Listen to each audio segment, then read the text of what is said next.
I'm starting a new organization to keep unity together, get black people working together, get black people building something and connecting. And she said, oh, what is the name of it? I said, Black Achievers. She said, I love that movie. I love that movie. When the Black Panther came down with the arm and he just swooped on down, I said, no, ma'am, the Black Achievers, not Black Panther. This is a whole new day. She said, oh my goodness. Oh my goodness. So anyway, and then I said, Wakanda forever. I said, I want to be I want to be in that movie. So this is amazing. Y'all feel the power in this room? I mean, this is what I'm talking about. Come on, y'all.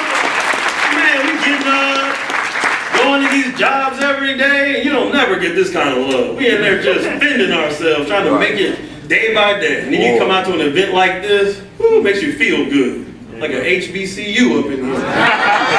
Hey, I didn't even go to one. I went to UC. You know what I'm saying? I went to UC, so this is about all I could get the whole time I was there. But I did NASB. NASB made me feel like this. Amen. It really, NASB, the National Society of Black Engineers. So my background is mechanical engineering. So I came through there, and this is really when it first hit me. It said, man, being a black person, a black professional, it was really a unique situation, something that I need to be around like-minded people. And nothing feels more powerful than this. So thanks, guys, for coming out. It's unbelievable. Now, the other thing I wanted to cover here is basically, you know, I'm getting to the point now where I'm getting a little nervous because I'm like, what am I starting? Is this thing gonna really take off? Is the FBI or CIA gonna be waiting on me outside trying to ask me questions? You know what I'm saying? You know what I mean? So I'm trying to make sure this is clear. This is something where we're trying to work together to further ourselves within the system that we're in, right? So we all want better jobs, better careers. This is not something revolutionary. This is something just making what we do now better. Right? So right now, if you want to get at Microsoft or Google or Apple, they have like 1 or 2% black people that work there. If you don't know one of them, you are not going to get a job there. It's just not going to happen because you go to Indeed.com, there's 20,000 resumes a month coming through there. It doesn't matter what you put on your resume, you're not going to get a job at an elite company like that, or even P&G or Fifth Third, any of the companies down here. So we need to know people and network together. So that's really what Black Achievers is all about. It's working in better within the system that we're in and making it so that all of us can help each other and take advantage of those opportunities. Now, during this, I'm going to tell y'all that the struggle is real, okay? Because, I mean, you would have thought I was trying to start, my own company or something. I'm trying to start a nonprofit. And even as a nonprofit, everybody was telling me every reason why I won't work. Black people ain't coming to support you. They like crabs in a barrel. I mean, I got that everywhere I went. And I'm like, what in the world? Why wouldn't we work together? So my situation is like, if I just step out on faith and God has me, then we will go ahead and we will make this thing work. There's no reason why we can't make this grow. There's just no reason. There's absolutely no reason why we can't work together. So I want to do my introduction. I did write a book, and under my pen name, it's Michael Truth. So I am Michael Moore. That is my name. And I have Michael Truth is my AKA, and I'm here to tell you the truth, the whole truth, and nothing but the truth, so help me God. So that is my plan, all right? So everything I say here is what I believe. I believe the truth is unity is power, and we need unity, and more power that we have, the more power we can have to basically make our lives better. Better careers, better businesses, better lives in general, and also more opportunities. So the way I look at it is I like to do a side business in addition to my job, but nobody ever comes, knocks on my door and says, hey, I have this great investment opportunity. Because my network is small. I only have 1 or 2 people. Now, if I know everybody in here, somebody in here is working on a business or an idea that needs the skills and the talents that I have, and I need their vision and their leadership and what they have, and we can connect, then we can start to build something. And that's what's missing. So that's what all the other races that I see have. My Asian friends have it. My Jewish friends have it. My Arab friends have it, and when I see our community, I just see a lot of islands, and we're not really interacting and connecting and becoming a group, and that's what I want from this group as Black Achievers. And I believe that the size and quality of your network determines your net worth, so I know that everyone in here would love to have more money. I know I would. I know a higher net worth, high net worth individuals, people who make millions and billions of dollars, they don't have small networks. They have huge networks. Hundreds and thousands of people all over the place that can connect with them. And if you don't have that in your life, you need to become a member of Black Achiever because we're going to have that. That is our mission. That's the only thing we do.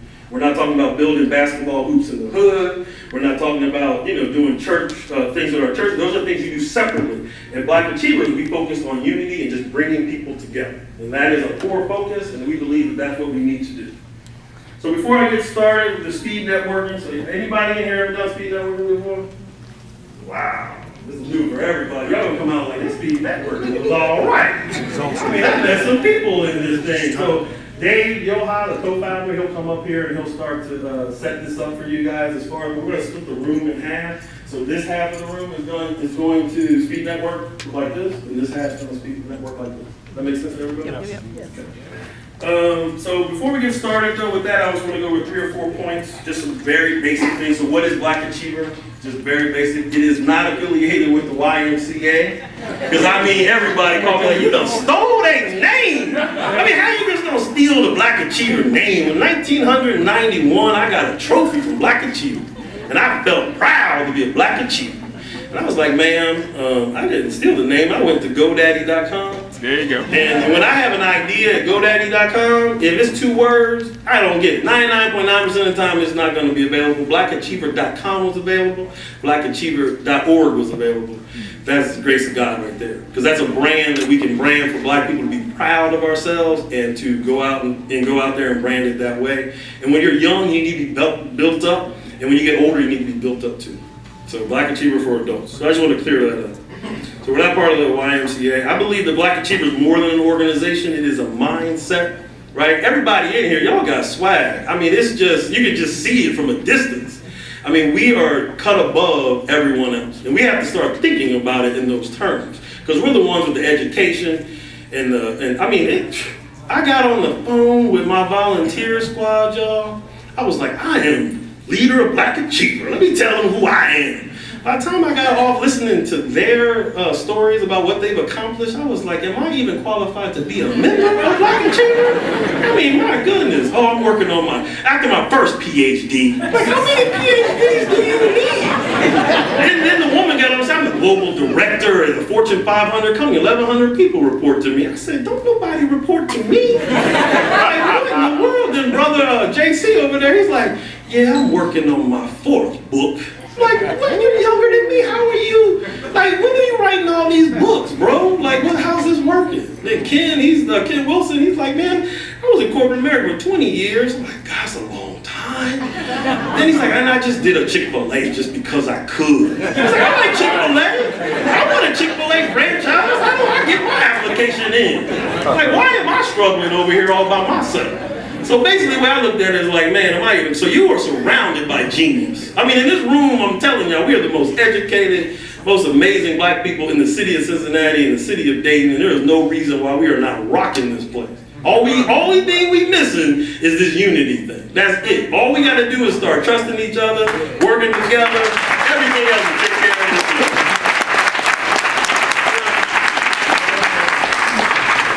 So let me go over why Black Achiever is needed, because it's not always obvious. When I talk to a lot of Black people, they're like, oh man, why are you starting another nonprofit? We got enough nonprofits already.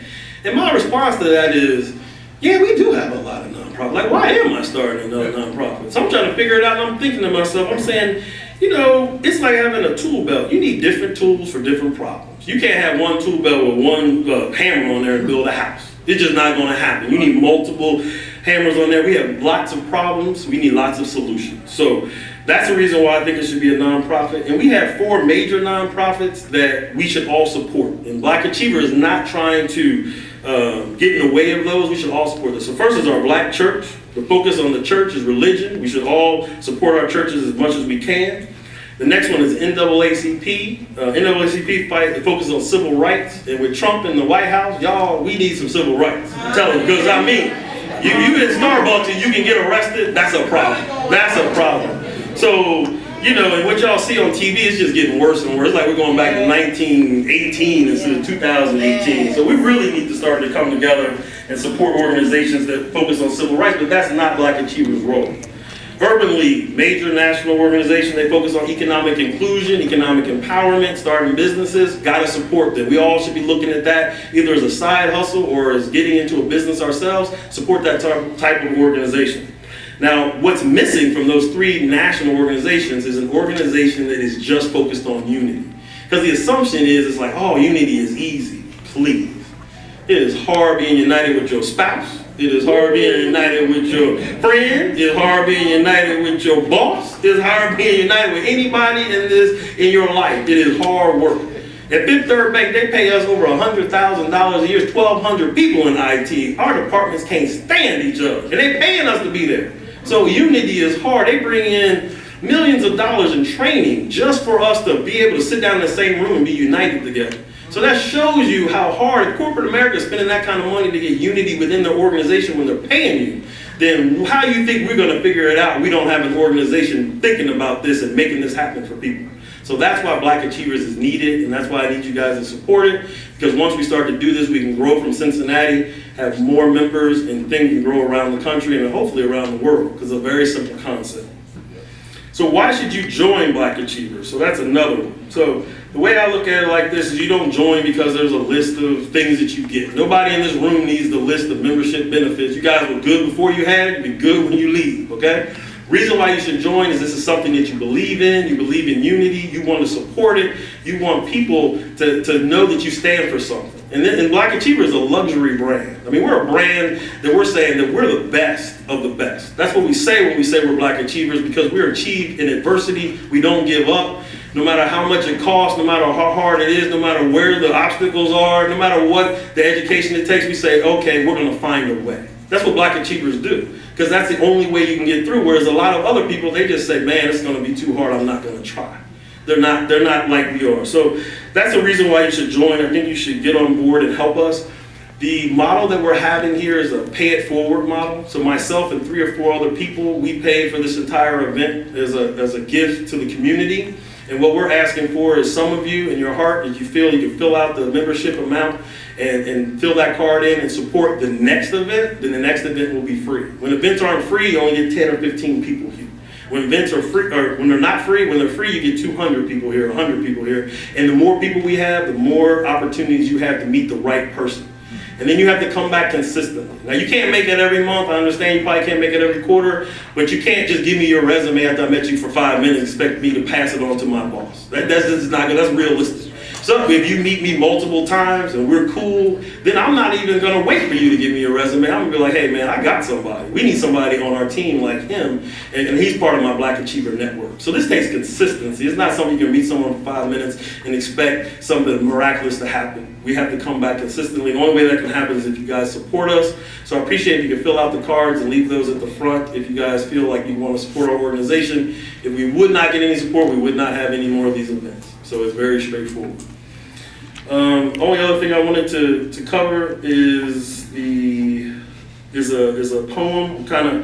There's nothing else here as far as, I think I went over all the details, but there's a poem that I like to read. I'm not a poem reader, so I'm just going to read it to you guys. But I'm going to end with this because I think it speaks to the struggle and the pain that we as Black professionals go through. So all you ever see on TV is pain in the street, love and hip hop, and all this stuff. We understand, we have family members, they're out there dealing with that stuff, but they're not talking about the pain and the struggle that we have in the boardroom, being the only Black person in the meeting, people looking at us like we crazy, we're the smartest person in there, asking us questions that they don't ask nobody else. Yeah. I told somebody 1 + 1 is 2. He says, is it 2 all the time?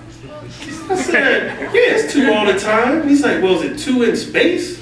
I said, I've never been in space. Why are you challenging me? We get challenged in ways that don't make no sense. Now, Becky done said 1 + 1 is 2. Everybody doing cartwheels and backflips. They high-five and confetti. She getting a promotion. I said 1 + 1 is 2. And they looking at me like, have you documented that?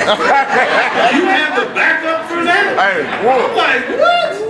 I'm like, what are y'all talking about? Is this even real? Right. I'm like, look, if you had your MBA, Michael, you know that you can. Now you have to document it. I'm like, wow. I don't have no MBA, but I'm not stupid. I know 1 + 1 is 2. Stop challenging. So y'all get challenged in ways, microaggressions. This is exhausting. It's on your neck. It's on your back. You take it home. And we're dealing with stuff that nobody's talking about. And I want Black Achiever to be a safe space so that we can come and talk about these things. These things are ridiculous. I get home, talk to my wife, like, oh, I know, child. It's just, bro, these women at my job just looking at me, and I got 2 degrees. And they looking at me like I'm off the street. know, and it's just ridiculous. So we all have this pain, and we got to talk through it, and Black Achiever is a safe space for that, okay? And then I'm gonna read this poem. This poem is by an unnamed author, so I don't know if you've heard it before. I saw it about 10 years ago. So I'm gonna read it. I will post it on the website if you wanna share it with anyone, because it really goes over the struggle of being a Black professional in America. So one is, they take my kindness for weakness. They take my silence for speechless. They consider my uniqueness strange. They call my language slang. They see my confidence as conceit. They see my mistakes as defeat. They consider my success accidental. They minimize my intelligence to just potential. My questions mean I'm unaware. My advancement is somehow unfair. Any praise I receive is preferential treatment. Any negativity I receive, they are in agreement. If I stand up for myself, I'm too defensive. If I don't trust them, I'm too apprehensive. I'm defiant if I separate.